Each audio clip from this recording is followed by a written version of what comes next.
The Veyrath Drift was a quiet, empty part of space. Most ships stayed away from it. The Galactic Council had marked it as a restricted zone 300 years ago, and no one ever asked why. The stars in that region were far apart, the light was dim, and nothing seemed to move out there. It was the kind of place that made even experienced pilots feel uneasy. Gexol did not care about uneasy feelings. He was a trader, and more often than not, a thief. His ship, a rusted mid-size hauler called the Bone Needle, had been crawling through the drift for 2 days looking for wreckage. There were old stories about ships lost in this region. Old ships meant old tech, and old tech meant money. His scanner operator, a young Orin named Fawn, called out from the back of the bridge. He had found something. The reading was large, much larger than a simple piece of debris. The shape was too regular, too clean. It was a ship. A very big one. Gexol brought the Bone Needle closer. As they drew in, the shape of the object became clear against the dark. It was enormous. The hull was long and flat, built for war, not comfort. The metal was gray-black and covered in small dents and old burn marks. But it was not falling apart. It looked like it had simply stopped one day and drifted there ever since. The cultural historian on board, an older Orin female named Sath, walked up to the viewport and stared. She had spent her whole life studying dead civilizations. She knew what she was looking at before anyone else did. Along the side of the ship, barely visible under centuries of space dust, were letters. Old ones. Human letters. She read them slowly. The name on the hull was the USS Caldera. Sath told Gexol to turn around. She said it quietly but clearly. She told him that ship was from the human aggression wars, that whatever was left inside it should stay inside it, and that no amount of money was worth going aboard. Gexol laughed at her. He had heard the old war stories. Humans were a minor power now, strangled by council trade laws and barely holding their colonies together. He was not afraid of a dead ship from a dead war. He ordered a boarding team to cut through the hull. 4 crew members went across. They wore helmets and carried cutting tools and portable lights. The hull was thick, but not impossible. After 20 minutes they were inside. The interior of the caldera was strange. There was no rot, no floating debris, no smell of decay. The walls were clean. The floor was clean. The equipment at every station looked like it had been turned off yesterday. The team moved through the corridors slowly, shining their lights into rooms and side passages. In the lower section of the ship they found the power core. It was dim but not dead. A faint blue glow pulsed from deep inside the machinery, slow and steady, like breathing. Fun reached out and tried to pry open a side panel to get a better look at what was powering it. The moment his tool touched the panel, something changed. A sound moved through the ship. Low, deep, like metal waking up after a long sleep. Then every single light on the caldera turned on at once. Red emergency lighting filled every corridor, every room, every corner. The boarding team stumbled back. A voice came from everywhere at once, calm and flat, speaking Old English. The team ran. They did not stop to listen to what the voice was saying. They cut back through the hull opening and threw themselves across to the Bone Needle. Gexol pulled away from the caldera as fast as the ship would go. In his panic, he forgot to close his broadcast channels. His voice, shaking and loud, went out across 3 open frequencies and reached every ship in range. He told them what he had found. He told them the name on the hull. He told them the lights had come on. Back on the caldera, in the empty red-lit bridge, the voice spoke again. It was the ship's own system, patient, steady, and very much alive. It said, "Threat detected. Initiating crew revival protocol. Estimated revival time, 6 hours." The broadcast from Gexol's panicked voice reached a dozen ships before anyone could stop it. By the time the Galactic Council heard about it, the name USS Caldera was already being spoken in trading ports, relay stations, and military channels across 3 sectors. The Council called an emergency closed session within the hour. The chamber was tense. Representatives from the 5 founding species sat at their curved table with tight expressions and low voices. The Orin delegate kept checking his data screen. The Velkos military chief sat perfectly still with his hands flat on the table. The sun priests of Ethera whispered to each other behind folded hands. The delegates of the Dorothi said nothing at all, but their eyes moved carefully from face to face. And the confluence, the vast mechanical hive, processed information in quiet clicks. Old records were pulled out of sealed storage. Files that had not been opened in over 300 years. The council chair, a tall Orin named Council Prime Veth, watched as a junior aide unlocked the archive with shaking hands. The story inside those records was not a good one. 340 years ago, humanity had been a growing power. They were fast builders, fast learners, and fast fighters. They had spread across dozens of star systems in less than 2 centuries. The Council had watched this with growing worry. Humans were not hostile, but they were unpredictable, and they were getting stronger every decade. The 5 founding species had made a decision. They called it the containment measure. They attacked a human diplomatic convoy in neutral space, destroyed it completely, and then told the rest of the galaxy that humanity had started the fight. They used that lie to justify a full military strike on human colonies. They called it the Human Aggression Wars. They wrote it into every history book, every school curriculum, every council record. Humanity had not started anything. They had simply been in the way. The last human warship to fight back had been the Caldera, under the command of a captain named Leon Avery. His ship had stayed behind to cover evacuation transports while the colonies burned. The Council had hit the Caldera with an experimental weapon, a phase-lock device, something they had only tested twice before. It was supposed to pull a ship out of normal space and trap it in an in-between layer where time moved differently. The Council had assumed the Caldera would simply vanish and never come back. They had been wrong. Council Prime Veth looked up from the records with a long, slow breath. The question on the table now was simple and dangerous. The Caldera was active again. The crew might be waking up. What would they do? The Velkos chief argued for an immediate strike. Destroy the Caldera before it could move or communicate. The Orin delegate pushed back. There were dozens of civilian ships in the area now. Gexol's broadcast had already drawn attention. If the Council opened fire in front of witnesses, they would have a much bigger problem than one old human warship. While the Council argued, the Caldera was not sitting still. Deep inside the ship, the revival protocol was running. The ship's own intelligence system, a voice the crew called Haven, was working through its checklist with quiet efficiency. Cryo chambers were warming one by one. Vital signs were climbing from cold and flat to slow and steady. The first to open his eyes was Captain Leon Avery. He was a man in his early 50s, lean and gray at the temples, with a face that looked like it had spent a lifetime making decisions it did not enjoy. He sat up slowly, coughed twice, and looked around the cryo bay. Lieutenant Commander Diane Okafor was next. She was sharp-eyed and fast on her feet even when barely awake, and the first thing she did was ask what year it was. Chief Engineer Ray Colton came out of Cryo Third. He was heavy-set and quiet, and when Haven told him how long they had been gone, he sat on the edge of his chamber and put his face in his hands for a long time. Dr. Nora Solis, the ship's doctor and scientist, was the last of the senior crew to wake. She immediately began asking Haven for data. Haven gave it to her plainly. 340 years had passed. Earth still existed. Humanity had survived. But they were isolated, economically controlled, and kept small by Council trade policies that no one questioned because no one knew the real reason behind them. Leon sat in the cryo bay for a while without speaking. Then he stood up, walked to the door, and asked Haven one question. Did we win? Haven was quiet for a moment. Then it answered. No, Captain. But you were never meant to. Leon nodded slowly. Then he told Diane to get every station manned. They had a lot of catching up to do. By the time all stations were manned, the Caldera felt alive again. Boots on the floor, voices in the corridors, hands moving across control panels that had been dark for 3.5 centuries. Haven ran through its full diagnostic with calm efficiency, and what it found surprised even the engineers. The ship was not just intact. It was better. Ray Colton spent the first few hours crawling through the engine room with wide eyes and a datapad, barely speaking.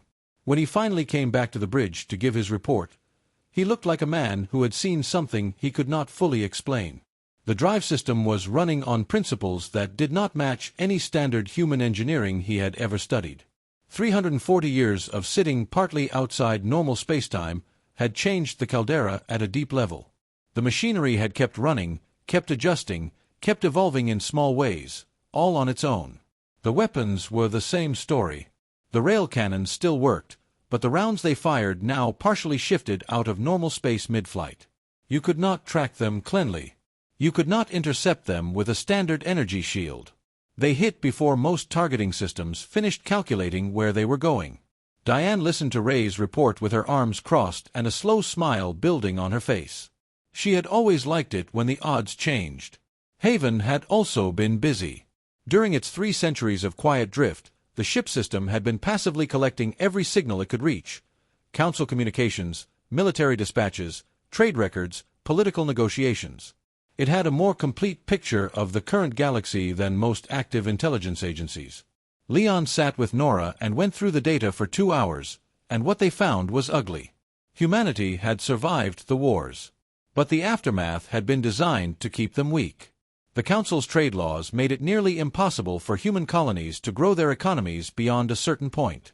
The official history still called humans the aggressors. Human children across every colony grew up learning that their ancestors had started a war and lost it. The lie had been running for 340 years without anyone to challenge it. Leon called a meeting of all senior staff in the ship's small conference room. He laid it out plainly. They were soldiers of a government that no longer existed, fighting a war that had been invented to destroy them. Technically, they belonged to no military, no nation, no authority. They were free agents floating in space in a very old ship that had become something no one quite expected. He asked for opinions. Diane said they had to contact current human leadership before they did anything else. Ray agreed. Nora agreed too, but she added something the others had not said yet, that the current human government did not know the truth. They had grown up inside the same lie as everyone else. Leon nodded. He had already thought of that. He told Haven to build a full data package, every piece of intercepted council communication, every record of the original betrayal, everything, and encrypt it for a simultaneous broadcast to every independent news network in the galaxy. He did not plan to use it unless he had to. But he wanted it ready. The council, watching the caldera through long-range probes, saw the ship power up its drives and begin to move. The Velkos military chief immediately called for a strike vote. The Orin delegate stalled. The Dorothi representative, an old and careful woman who had long suspected that the founding history had been cleaned up, voted no and said nothing more. 3 council warships were dispatched to intercept. They surrounded the caldera in a triangle formation and opened a hailing channel. Their lead officer told Leon that the caldera was required to power down its systems and submit to inspection under Galactic Council authority. Leon let the channel sit open for a few seconds. Then he spoke. His voice was level and unhurried. He told them that the caldera was a vessel of human origin operating in neutral space. He told them that any act of aggression would result in the immediate broadcast of 340 years of intercepted council communications to every free press outlet in the galaxy. There was a long silence on the other end. Then the 3 warships moved to a holding pattern. They did not fire. Nora had been watching from the observation deck the whole time. When the warships backed off, Ray came to stand beside her.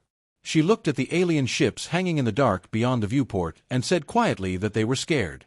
Ray looked at the ships for a moment. Then he looked at the caldera's hull reflected in the glass. He said she was right. He said they always should have been. News ships arrived at the Veyrath drift within 2 days. Word had spread fast across every relay station and independent broadcast channel in range. A human ghost ship from the aggression wars had come back to life.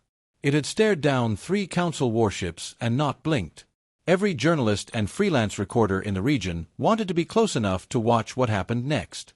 The council could not suppress it. There were too many eyes, from too many species, broadcasting to too many places. Whatever happened in the drift now would happen in front of the galaxy. Haven made first contact with the United Earth Directorate through a deep space relay. The signal took 4 hours to reach Earth and another 4 to receive a response. The man who answered was a communications officer named Pete Galvin, who clearly did not know what he was looking at. He asked 3 times if the message was genuine. Haven confirmed it 3 times with patience.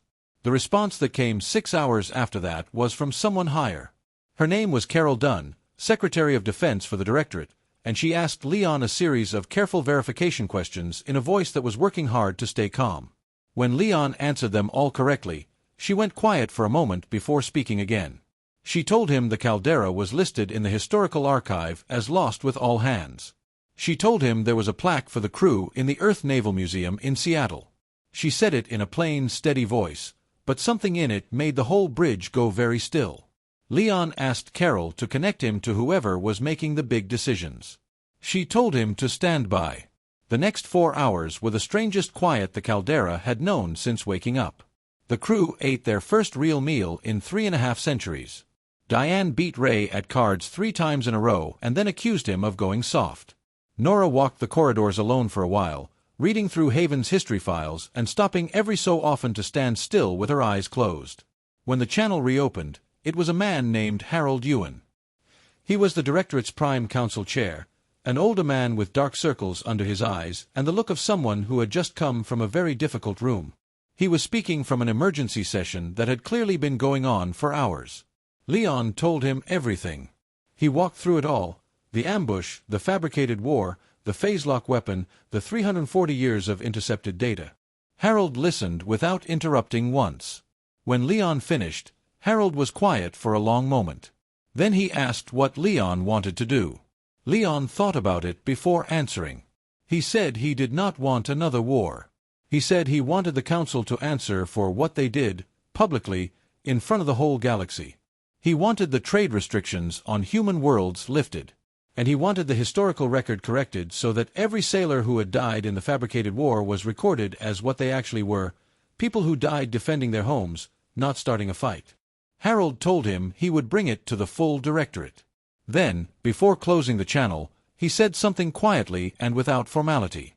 He told Leon that Earth was proud of him. Leon did not answer that. He just nodded once and let the channel close. Things began to move on the Council's side. The Dorothy representative, the same careful old woman who had voted no on the strike, went public. She stepped outside the closed session and gave a short statement to the waiting news networks. She said that the founding compact had been built on records that needed to be independently verified. She called for a full inquiry. Within a few hours, 3 smaller council member species said they agreed. The Velkos and the Orin issued a joint statement calling the caldera a threat to galactic stability. Nobody with a working news feed believed them. Haven picked up new movement in deep space that same night. 14 Velkos warships changing course, coming toward the drift.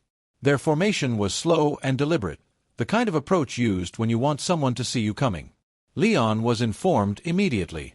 He came to the bridge and looked at the display for a while without saying anything. Diane stood beside him. She asked if he thought the Velkos would actually fire on them. Leon looked at the list of news ships broadcasting live around the caldera. There were more than 30 of them now, from 16 different species. He looked at that number for a moment. Then he said he did not think they would fire. Not while the whole galaxy was watching. Diane nodded. She did not look completely convinced. But she did not argue either.